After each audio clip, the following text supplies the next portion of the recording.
Welcome to my channel. Well, it's my first video. So today I'll be showing you how to draw anime head with loomis method.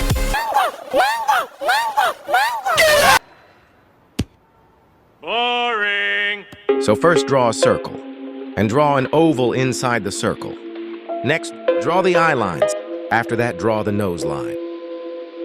Draw the hairlines. Draw the jaw and the chin. Now let me tell you where to draw all the head parts. So you should draw the ear right here. Draw the nose here. Draw the eyes here. Well, now it's time for me to use the loomis method. Remember, don't follow the guidelines too strictly. As you can see, I'm not following the lines too strictly, or else